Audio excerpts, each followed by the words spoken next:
नहमदुहु व नसल्ली अला रसूलिहिल करीम औज़ु बिल्लाहि मिनश शैतानिर रजीम बिस्मिल्लाहिर रहमानिर रहीम। इबादत चैनल की जानब से मैं प्रोफेसर डॉक्टर अब्दुल गफ़ार। दोस्तों, आज दूसरे पारे के पहले रुबा का जो है ये तर्जमा पेश खिदमत है। अहमक लोग कहेंगे कि मुसलमान जिस किबले पर पहले से चले आते थे अब इससे क्यों मुंह फेर बैठे। तुम कह दो कि मशरक़ और मगरब सब अल्लाह ही का है, वो जिसको चाहता है सीधे रास्ते पर चलाता है। इसी तरह हमने तुमको उम्मत मोतदिल बनाया है ताकि तुम लोगों पर गवाह बनो और पैगंबर आखिरुज़्ज़मान सल्लल्लाहु अलैहि वसल्लम तुम पर गवाह बने। और जिस किबले पर तुम पहले थे इसको हमने इसलिए मुकर्रर किया था कि मालूम करें कि कौन हमारे पैगंबर का ताबे रहता है और कौन उल्टे पाँव फिर जाता है। और ये बात जानी तहवील किबला लोगों को ग्रां मालूम हुई, मगर जिनको अल्लाह ने हिदायत बख्शी है वो इसे ग्रां नहीं समझते।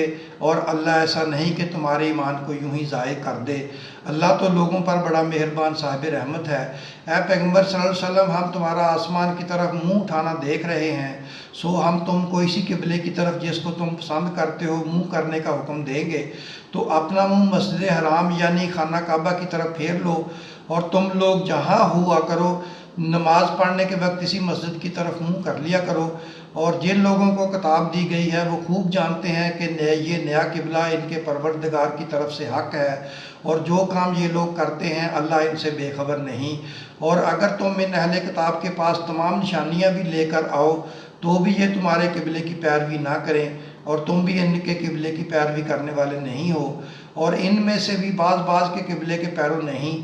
और अगर तुम बावजूद इसके कि तुम्हारे पास इल्म यानी अल्लाह का हुक्म आ चुका है उनकी ख्वाहिशों के पीछे चलोगे तो ज़ालिमों में से हो जाओगे। जिन लोगों को हमने किताब दी वो इन पैगंबर आखिरुज़्ज़मान को इस तरह पहचानते हैं जिस तरह अपने बेटों को पहचाना करते हैं, मगर एक फ़रीक इन में से सच्ची बात को जानबूझकर छुपा रहा है। ऐ पैगंबर, ये नया किबला तुम्हारे परवरदिगार की तरफ से हक है तो तुम हरगिज़ शक करने वालों में ना होना। और हर एक शख्स के लिए एक सिमत मुकर्रर है, जिधर वो इबादत के लिए मुँह किया करता है तो तुम नेकियों में सबकत हासिल करो।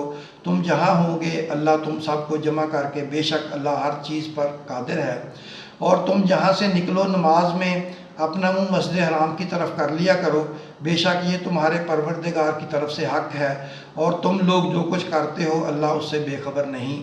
और तुम जहाँ से निकलो मस्जिद हराम की तरफ मुँह करके नमाज़ पढ़ा करो और मुसलमानों तुम जहाँ हुआ करो इसी मस्जिद की तरफ रुख किया करो।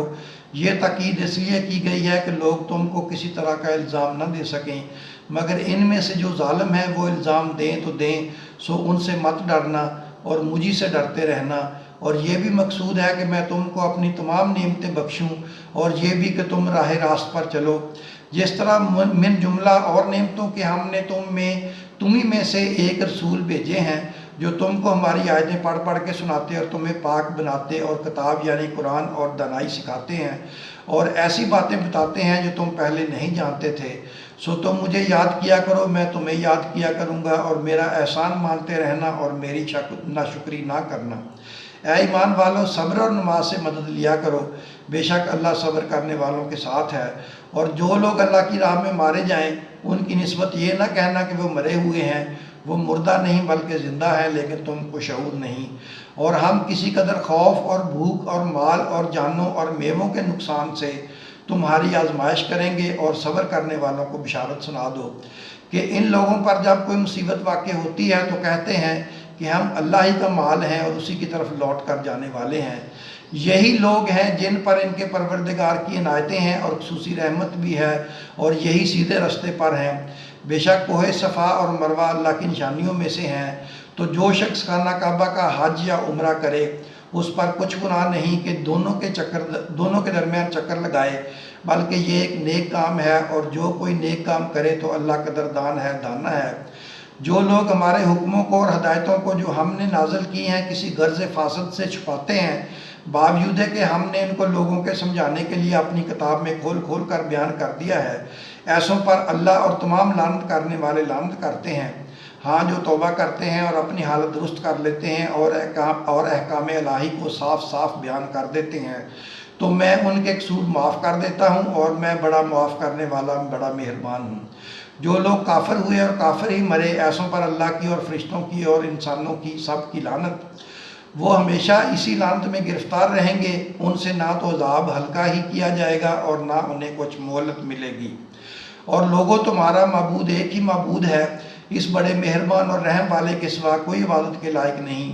بے شک آسمانوں اور زمین کے پیدا کرنے میں اور رات اور دن کے ایک دوسرے کے پیچھے آنے جانے میں اور کشتیوں اور جہازوں میں جو سمندر میں لوگوں کے فائدے کے لیے رواں ہیں، اور می میں جس کو اللہ آسمان سے برساتا اور اس سے زمین کو اس کے مردہ ہو جانے کے بعد زندہ یعنی خشک ہو جانے کے بعد سرسبز کر دیتا ہے، اور زمین پر ہر قسم کے جانور پھیلانے میں اور ہواؤں کے چلانے میں اور بادلوں میں جو آسمانوں اور زمین کے درمیان گھرے رہتے ہیں، عقل مندوں کے لیے اللہ کی قدرت کی نشانیاں ہیں۔ اور بعض لوگ ایسے ہیں جو غیر اللہ کو اللہ کا شریک بناتے اور اس سے اللہ کی سی محبت کرتے ہیں، لیکن جو ایمان والے ہیں وہ تو اللہ ہی کے سب سے زیادہ دوستدار ہیں۔ اور اے کاش ظالم لوگ جو بات عذاب کے وقت دیکھیں گے اب دیکھ لیتے کہ سب طرح کی طاقت اللہ ہی کو ہے، اور یہ کہ اللہ سخت عذاب دینے والا ہے۔ اس دن کفر کے پیشوا اپنے پیروں سے بیزاری ظاہر کریں گے اور دونوں عذاب الہی دیکھ لیں گے اور ان کے آپس کے تعلقات منقطع ہو جائیں گے۔ یہ حال دیکھ کر پیروی کرنے والے حسرت سے کہیں گے کہ اے کاش ہمیں پھر دنیا میں جانا نصیب ہو، تاکہ جس طرح یہ ہم سے بیزار ہو رہے ہیں اسی طرح ہم بھی ان سے بیزار ہوں۔ اس طرح اللہ ان کے اعمال حسرت بنا کر دکھائے گا اور وہ دوزخ سے نکل نہیں سکیں گے۔ لوگوں، جو چیزیں زمین میں حلال طیب ہیں وہ کھاؤ اور شیطان کے قدموں پر نہ چلو، وہ تمہارا کھلا دشمن ہے۔ وہ تم کو برائی اور بے حیائی ہی کے کام کرنے کو کہتا ہے، اور یہ بھی کہتا ہے کہ اللہ کی نسبت ایسی باتیں کہو جن کا تمہیں کچھ علم نہیں۔ اور جب ان لوگوں سے کہا جاتا ہے کہ جو کتاب اللہ نے نازل فرمائی ہے اس کی پیروی کرو، تو کہتے ہیں نہیں، بلکہ ہم اسی چیز کی پیروی کریں گے جس پر ہم نے اپنے باپ دادا کو پایا۔ بھلا اگرچہ ان کے باپ دادا نہ کچھ سمجھتے ہوں اور نہ سیدھے رستے پر ہوں، تب بھی وہ انہی کی تقلید کیے جائیں گے۔ جو لوگ کافر ہیں ان کی مثال اس شخص کی سی ہے جو کسی ایسی چیز کو آواز دے جو پکار اور آواز کے سوا کچھ سن نہ سکے۔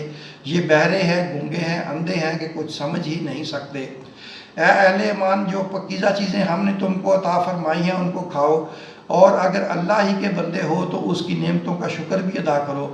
اس نے تو تم پر مرا ہوا جانور اور لہو اور سور کا گوشت اور جس چیز پر اللہ کے سوا کسی اور کا نام پکارا جائے حرام کر دیا ہے، ہاں جو مجبور ہو جائے، بشرطے کہ اللہ کی نافرمانی نہ کرے اور حد سے ضرورت سے باہر نہ نکل جائے، اس پر کچھ گناہ نہیں۔ بے شک اللہ بخشنے والا ہے، رحم کرنے والا ہے۔ جو لوگ اللہ کی کتاب سے ان آیتوں کو اور ہدایتوں کو جو اس نے نازل فرمائی ہیں چھپاتے اور ان کے بدلے تھوڑی سی قیمت یعنی دنیاوی منفعت حاصل کرتے ہیں، وہ اپنے پیٹوں میں محض آگ بھرتے ہیں۔ ایسے لوگوں سے اللہ قیامت کے دن نہ کلام کرے گا اور نہ ان کو گناہوں سے پاک کرے گا، اور ان کے لیے دکھ دینے والا عذاب ہے۔ یہ وہ لوگ ہیں جنہوں نے ہدایت چھوڑ کر گمراہی اور بخشش چھوڑ کر عذاب خرید لیا۔ یہ آتش جہنم کی کیسی برداشت کرنے والے ہیں۔ یہ اس لیے کہ اللہ نے کتاب کو سچائی کے ساتھ نازل فرمایا، اور جن لوگوں نے اس کتاب میں اختلاف کیا وہ ضد میں آ کر نیکی سے دور ہو گئے۔ تو اب اس پارہ دوم ربع اول کا خلاصہ جو ہے وہ سن لیں۔ نیکیوں میں سبقت حاصل کیا کرو۔ اللہ تعالیٰ فرماتے ہیں تم مجھے یاد کرو، میں تمہیں یاد کروں گا، میرا شکر کرو اور ہرگز کفر نہ کرنا۔ معبود ایک ہی ہے، اس کے سوا کوئی عبادت کے لائق نہیں۔ اللہ تعالیٰ نے مرا ہوا جانور، لہو اور سور کا گوشت اور جس چیز پر اللہ کے سوا کسی اور کا نام پکارا جائے حرام کیا ہے، ہاں جو مجبور ہو جائے تو اللہ اسے بخشنے والا ہے۔